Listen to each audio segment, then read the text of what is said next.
Hello and welcome, my golden leaves. So, we are back with Donbrothers. And yeah, it is what it is.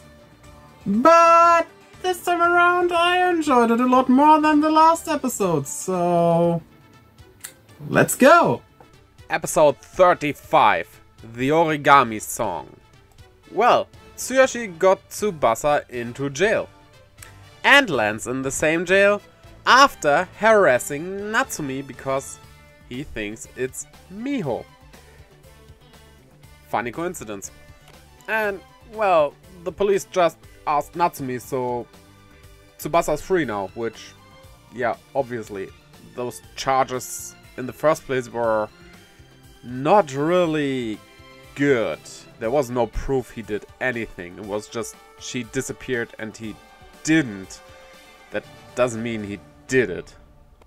Well, actually, as part of the audience, I kind of want to know that as well, so yeah. Tell us. Not that you know.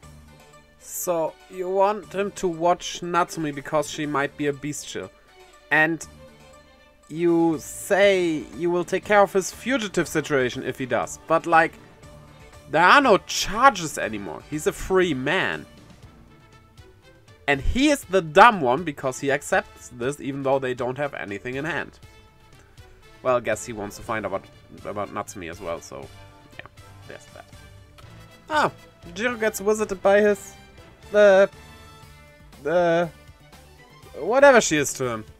Well, to him she's apparently an angel, but like more of a Buddhist priestess or something, and also God.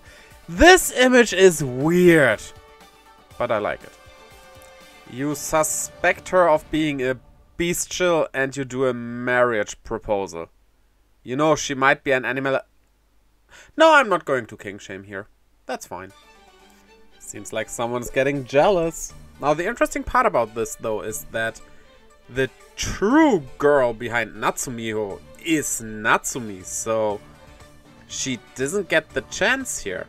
If it was like, if she was into Tsuyoshi instead, that could work out, because Miho in the end probably won't exist, or he will not stop dating her as a bestial, so I don't king shame. Our Monster of the Week is based on Life Man, a show I'm not familiar with, so I cannot say how well it fits. But I do like this Chimera-like design. This looks pretty great and honestly could even be a general instead of a Monster of the Week. Good on that part. I love this whole exchange of Tsubasa saying he didn't want to come here because he probably will only say visiting hours are over. And thus, he says visiting hours are over. This is such a good joke here. They nailed that. Still, I kind of want to know why he's in here in the first place. Oh, so this was a gate where the bestials could get through to the human world. But now it's his jail because of the crime of raising Don Momotaro. Okay, that answers one thing, but then again, it also opens the question, why is that a crime? I guess because they want to get rid of the whole Don family or something? Huh. Okay, this joke hits, fair, but I wonder, are visiting hours over because he finished eating? Or because he doesn't want to answer where the bestials get through to our world now that he's in here? Youthful slow motion makes them dance around like a typical anime scene depicting teenagers. This is funny. I do like this. More of that, please. Oh yeah, remember that they technically have Gokaija powers of turning into previous Sentai? Which is something they completely forgot to do? And Taro specifically turning like into little mechas and stuff? Well, he uses it in his Goldon mode, but like, I don't know, it's just like... if they had utilized this more, maybe it would get me excited, but like this, it's just... You forgot about that, so why bring it back now? Now, the question here is the thought behind it. The youthful slow-mo doesn't work on him. Is this because of Golden mode, which would just be meh? Or is it because of the Tokuja part and them actually being children, so it doesn't work because of the Tokuja pose? Because that would be genius and I would like that. So I prefer to think it was the latter, because that's way cooler. He finds out what youth is, which is not shown to us. Let's all run towards the setting sun, to the future! Now, we know that bestials eat humans like this, but I just realized the sound of it is basically like a vacuum cleaner. Kinda sounds like a Dyson. Did they use a Dyson for that sound effect? Wait, he was eaten by the bestial and is just in the bestial world? So... that's not them eating. It's not nurturing. It's reproducing! And then one of the bestials copies him as well. This will be interesting. This episode wasn't that bad. Honestly, was pretty solid. The battle, well, that could be cut out. Like, this is a battle show, but you don't need to care about the months of the week anymore. But yeah, that's on par for the whole season, so there we go. But yeah, this was good. I like it. Episode 36, the Battle of the Big Dogs. Because Tsuyoshi is down, they throw a chair party for him, which, nice. Give me some of that parfait as well. Bad idea, Haruka, and you should know this. Taro is probably best when he doesn't say anything. That's not me disliking Taro. I like Taro, it's just like, when he says something, things go down. Then again, it's Haruka and Shinichi bringing up his wife, putting him downhill as down as the hill goes. And the bestial Tsubasa goes into a restaurant to not eat but cook for the people and feed them? Okay, weird but interesting. Huh, Haruka meets Natsumi. Wait, Haruka Natsumi. That is spring and summer. I think there might be absolutely no relation there. And she invites Haruka to a high-class restaurant. But she doesn't have to pay. That's what this guy does, who is not her manager, as you would expect, but just a fan. Oh. And another one of her fans pays for all her shopping. Oh. Oh no, Natsumi is basically a gold digger. But why Tsubasa then? He doesn't have money. Might that be true love? It's funny how the evil and the good side of him fight over who gets to eat her food. Guess both of them are kind of in love with her or something? It's interesting and a nice little bonding moment for these two. Honestly, I enjoy this. Excuse me, but we have 2022. We don't need stuff like this anymore. Thank you. No, Haruka, you know what? Forget it. You're too dumb anyway. Ah, so that's who Miho is. Natsumi's dream. This explains absolutely nothing. Oh, so the beast will not be immortal anymore if the original human returns to the human world. That is quite useful knowledge there. But what would happen if you kill your own bestial copy? Would you die as well? Because they did state that if the bestial dies, the original human dies as well. Huh. Ah, Sonoza is delivering a message from Sononi. But he can't really read it. This is quite a funny scene. Only peeked by Sonoi actually watching this. This is great. He's just too shy or something to go and do it himself. This is hilarious. Ah yes, of course, there is a Monster of the Week. Based on GoGo 5, and well, this looks like a firefighter, so... yeah, this is a good design. I did not like GoGo 5 at all. It's my least liked of the seasons, but... yeah, the design works. And even the bestial can turn into Inu Brother, which, while funny, is also something bothering me. It's not like there's anything special about the characters we follow. It's just everybody could transform if they had the gadget, which we have seen before as well, so I don't like that.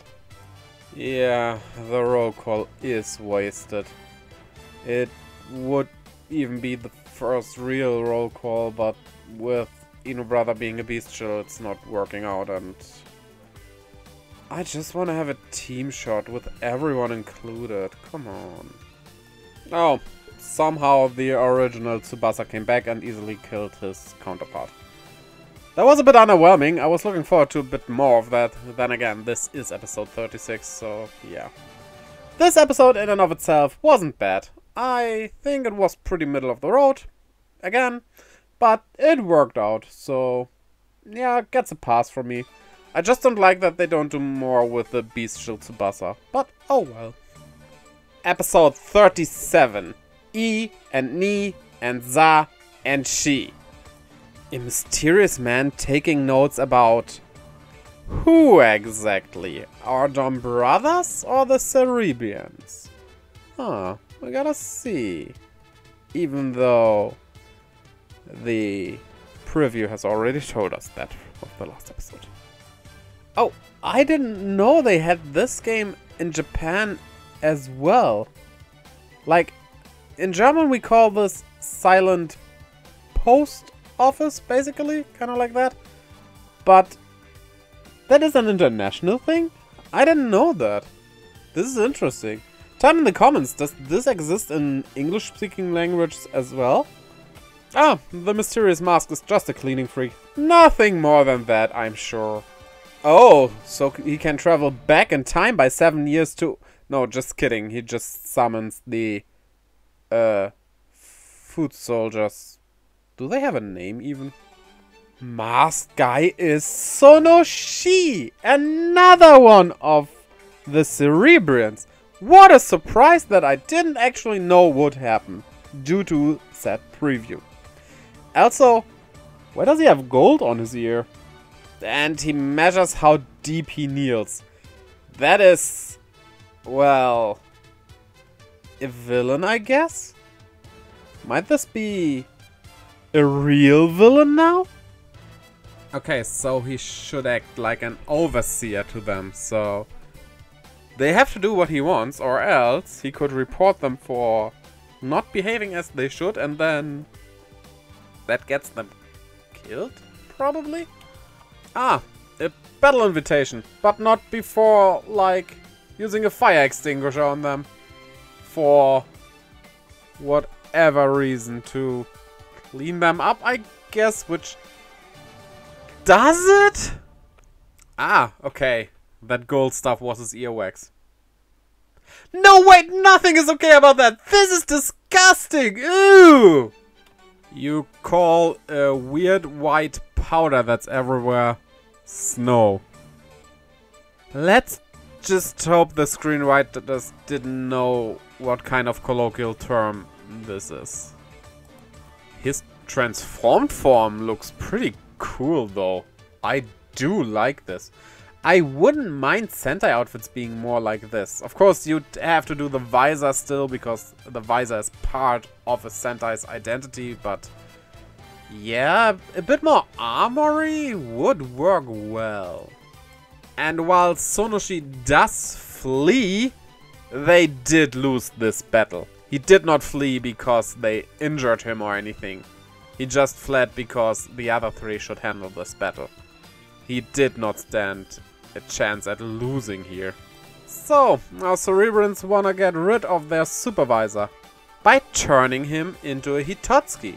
That's actually a cool plan. To do that though, they have to take one that's almost finished and put it into Sonoshi, because Cerebrans can't turn into Hitotsuki just like that. That's a bit more tricky here. But they forge a plan together and, well, who do they get this Hitotsuki from? Oh, come on, you're kidding me! Not this guy again! Ah, so the plan is to have Taro die, due to him lying, of course, and trick him to not pay enough attention anymore. That is a cool plan, and they utilize what they set up earlier in the show very well here. Gotta admit that. And this is the Hitotsuki he turns into, which in and of itself looks pretty good. But how is this Gingaman? Gingaman is about animal powers. This is skulls. This looks very villainy. And like, not at all how Gingaman looked. So, me confused. But even given the chance, at the last moment, Sonoi stops his sword and starts attacking his friends. But why? Why did he do that? But well, Don's finishing him off, that doesn't help because, like, it doesn't kill the core humans, so I guess this goes for Cerebrans too, and yeah, well, it does. So we do still have Sonoshi, which I do appreciate. It would be way too fast to get rid of him. And the reason was he didn't want to kill another Cerebran. Could have thought about that earlier, dude. This episode wasn't that bad. I do like Sonoshi. He seems to be the first real villain that also seems very dangerous instead of friendly towards us. So, yeah, this might go places. I did enjoy this episode. So, what did you think about these episodes? Tell me in the comments down below. Also, don't forget to throw a golden palanquin at the like and subscribe button, as well as that little bell up there. And also check out the links down in the description leading to my Twitter, Instagram and Discord, where I post stuff and keep you updated, and you can have a ton of fun there. Also to my Twitch, where I live stream every Friday, Saturday, Sunday and Monday. So, I hope to see you over there as well, and until next time, bye-bye!